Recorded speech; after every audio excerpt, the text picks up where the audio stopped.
बिन पूछे मेरा नाम और पता, रस्मों को रख के परे, बट बिन पूछे मेरा नाम और पता। स्केल वही है, I can't make it so heavy, but ये तो ऑक्टेव एंड ऑलमोस्ट 2 ऑक्टेव का ये पूरा डायोक्टेव का रेंज था।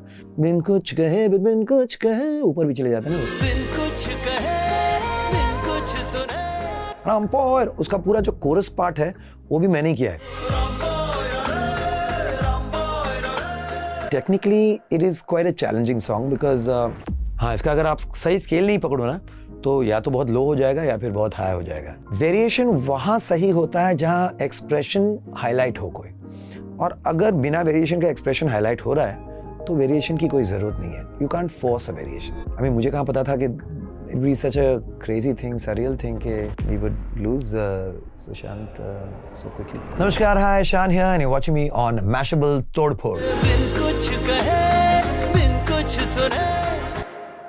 4 कदम ऑफ कोर्स राजू ईरानी की film and PK lot of hype and तो मुझे जब ये गाना गाने का मौका मिला, ये रंजीत भाई के स्टूडियो में हो रहा था, Nirvana studio, this is near Mahalakshmi station.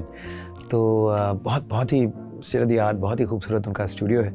तो वहाँ पहुँचा और फिर of course until then I was a part of all Raju Irani films, Munna Bhai franchise, उसके बाद 3 इडियट्स और फिर पीके। Very excited. बहुत ही खूबसूरत गाना, Shantanu Moitra, we already created history with Behti Hawa. तो गाना सुनने से पहले मुझे राजू ईरानी, राजू बुलाता उनको, we started way back together जब राजू जी ये बनाते थे, used to make these ad films for internal ad films for corporates, उनके सेल्स फोर्स के लिए, उनके एम्प्लॉयज़ के लिए। और वहाँ वो पैरोडी जैसे गाने बनते थे और वो मैं गाता था। अब्बास टायर वाला लिखते थे, उस पर ट्यून सेम है लेकिन लिरिक अलग है, लिरिक में प्रोडक्ट का नाम होता था। Very funny. वहाँ पहुँचा, बोले शान कुछ दिखाता हूँ देख, and then he showed me Sushant Singh Rajput video way he is as an audition, मुसु मुसु हंसी पे वो डांस कर रहे हैं और गा रहे हैं, because they wanted a very light hearted guy. तो इसे देखा तेरा गाना अब तक चल रहा है, तो ऐसे अरे थैंक यू राजी, और अब इसको देख अभी और भी चलेगा। आई मीन मुझे कहाँ पता था कि it be such a crazy thing, surreal thing कि we would lose Sushant so quickly. तो जो भी हो, आई वाज वेरी थ्रिल्ड कि मुझे ये भी लगा कि कहीं ना कहीं उसी गाने पे उसने ऑडिशन किया तो एक कनेक्ट भी बन गया कि यार शान को ही बुलाते हैं उसके लिए गाने के लिए। So I thank him also in my heart कि चलो यार कि एक कनेक्शन बन गया। कुछ कहे बिन कुछ सुने। अब जब गाने गया तो देखा गाना जो है वो 2 ऑक्टेव में है, जहाँ लो भी है वहाँ हाई भी है। और हमने तो मतलब मेरी ट्रेनिंग थी कि किशोर दा कि low should not sound too low, high should not sound के you are out of control. But ये तो ऑक्टेव एंड ऑलमोस्ट 2 ऑक्टेव का ये पूरा डायोक्टेव का रेंज था। फिर बिन कुछ कहे ऊपर भी चले जाते हैं ना।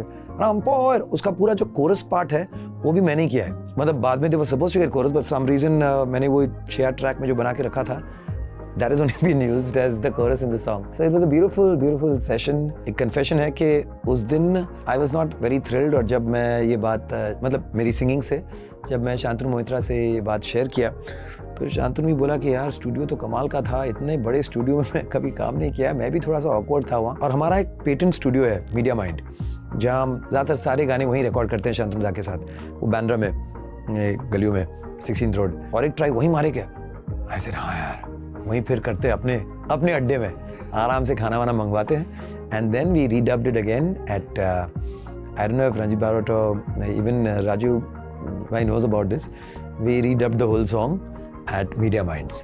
वहाँ एक अपना पता नहीं एक अपना एक डेन होता है ना, वाइब होता है, छोटा सा स्टूडियो है लेकिन so we did the song there. But yeah, if you hear the song closely, technically it is quite a challenging song because range तो सबकी होती है, लेकिन low में आवाज़ थोड़ी सी अलग हो जाती है और high में आवाज़ थोड़ी सी अलग हो जाती है।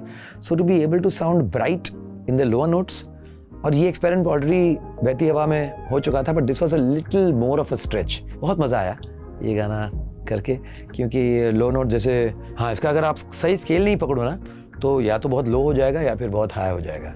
So I think it was in a A flat scale. बिन पूछे मेरा नाम और पता, रस्मों को रख के परे, तो ये लो है। चार कदम बस चार कदम चल दो ना साथ मेरे, बट बिन पूछे मेरा नाम और पता, स्केल वही है, can't make it so heavy, रामपोएरा रे बहुत भारी, रामपोएरा रे, you to keep it light and seemly, बिन पूछे मेरा नाम और पता रस्मों को रख के परे, तो उसको भी बहुत लाइट ऑन, यू कांट चार कदम बस, यू कांट मेक इट किस काउंट पर, तो आप सुनोगे तो आपको नहीं लगेगा कि ये 2 ऑक्टेव में है और इतना ऊंचा भी है और इतना लो भी है. So that is something that I enjoyed singing, where strained voice नहीं लगनी चाहिए, एफर्टलेस वॉइस लगनी चाहिए. चार कदम बस चार कदम. Improvisation depends on the composer. तो Shantanu da, Swanand, me, we are like friends first, और सब कुछ बहुत ही हंसते खेलते, खाना क्या खाना है उस पर वैसा होता है. सो तब तक मैं भी समझ गया था कि ज़्यादा इम्प्रोवाइजेशन या ज़्यादा उसको गायकी ज़्यादा करें या उस पर ज़्यादा वेरिएशंस करें ना, तो गाने की जो एक्चुअल सोल है वो डिस्टर्ब हो जाती है. The medium should not become overpowering over the actual matter. Medium is the voice, the matter is the song. तो ये गाना एक यंग लड़का अपने दिल से गा रहा है, फिर से आउटडोर है, it's a walk in the park, वहाँ उसको आप ज़्यादा उसमें वेरिएशंस करेंगे. इनफैक्ट आप श्रेया की भी लाइन सुनो, she sang it beautifully, just straight and simple. तुम सा मिले जो कोई रहे गुजर. और इसमें बहुत क्रोमैटिक नोट्स वैसे ही हैं, तो उसको ज़्यादा आप वो नोट्स के जो मज़ा आएगा जब उस नोट्स को आप क्लीनली गाओगे. जैसे मतलब बिन कुछ कहे बिन कुछ सुने हाथों में हाथ लिए, चार कदम बस अब चार कदम बस चार कदम कर दो ना साथ मेरे, लेकिन वो इट वुड किल इट. ये वॉल्ट्स रिदम है तो इट्स गोइंग ब्यूटिफुली एंड एक ब्रिजेस में शूट हो रहा है. Sing it smartly, sing it clean and दिल से गाओ उसको. जहाँ वेरिएशन वहाँ सही होता है जहाँ एक्सप्रेशन हाईलाइट हो कोई, और अगर बिना वेरिएशन का एक्सप्रेशन हाईलाइट हो रहा है तो वेरिएशन की कोई ज़रूरत नहीं है. You can't force a variation, that's what I believe. जब भी राम, वहाँ मुझे थोड़ा सा एक वो आर्टिफिशियल वॉइस बनाना था, क्योंकि the film was being shot abroad. So chorus जो पिक्चराइजेशन होगी, देयर प्रॉब्ली बी बोटमैन और देयर बी उस तरह के लोग जो वहाँ के, तो वहाँ रामपा वो हिंदी टच कम दे के उसमें थोड़ा सा मैं एक ऑपरेटिक टोन बनाकर उस चीज़ को गाया, उस पर कुछ और हार्मनीज भी किए. चल दूंगी साथ तेरे. बाकी तो चैलेंज था क्योंकि obviously there is a huge range in this song, so your voice has to be in top shape to pull it off. वरना जैसे फ़िलहाल आज अगर मुझे ये गाना डब करना होता, मेरी वॉइस थोड़ी सी खिच कर रही है, तो बहुत मुश्किल होता. कहीं ना कहीं वो शाउटीनेस आ जाती ऊपर के नोट्स में, और नीचे के नोट्स में हॉलोपन आ जाता. मतलब अगर आपकी वॉइस एकदम लो में ना, जैसे बिन पूछे मेरा नाम और पता, ये पता, ये फटा ना, पता रस्मों को रख के परे, so it should sound very bright, रस्मों को रख के परे, ऐसा हो जाता है when your voice is not in perfect form. Luckily the day of the recording voice was in good form, तो अच्छा हो गया.